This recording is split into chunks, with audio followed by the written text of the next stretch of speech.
tulisan-tulisan yang seolah berbasis laporan intelijen itu dalam bahasa saya.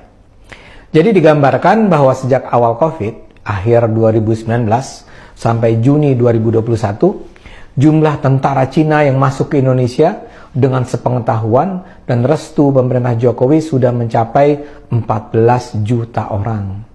Menurut laporan intelijen ini, gelombang kedatangan tentara Cina memanfaatkan kelengahan masyarakat Indonesia yang sedang terpusat perhatiannya pada pandemi. Targetnya pada 2024 sudah akan ada 100 juta warga Cina masuk ke Indonesia. Bayangkan, 100 juta warga Cina.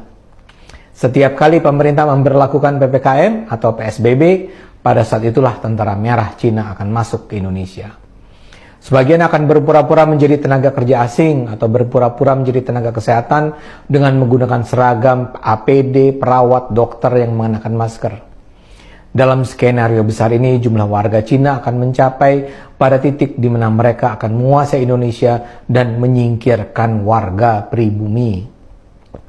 Mereka melakukan ini dengan pertama-tama melumpuhkan dan menguasai instansi keamanan, Polri, Angkatan Laut, Angkatan Darat, Angkatan Udara. Langkah berikutnya adalah melumpuhkan ekonomi. Dengan kebijakan-kebijakan PPKM, ekonomi rakyat dan ekonomi pribumi akan melemah.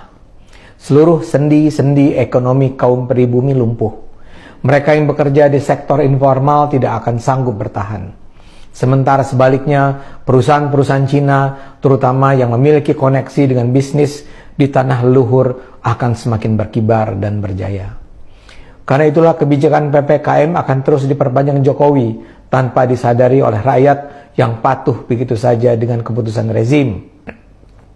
Dalam kondisi krisis ini, rezim Jokowi akan semakin memperkuat hubungan kerjasama dengan Cina.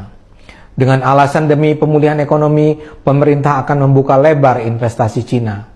Dan berbeda dengan investasi asing lain, Cina bukan hanya akan mengirimkan modal, namun juga mengirimkan manusia.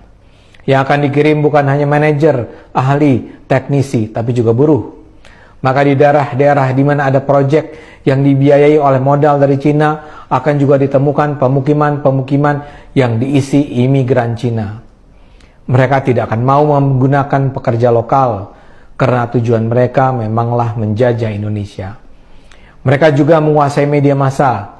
Karena itulah kedatangan tenaga kerja asing dan tentara Cina itu tidak akan diberitakan. Begitu juga dengan pendidikan. Rakyat pribumi akan diperbodoh dengan sistem pendidikan daring. Anak didik pribumi tidak mampu bersaing karena tidak punya sarana pendidikan yang memadai.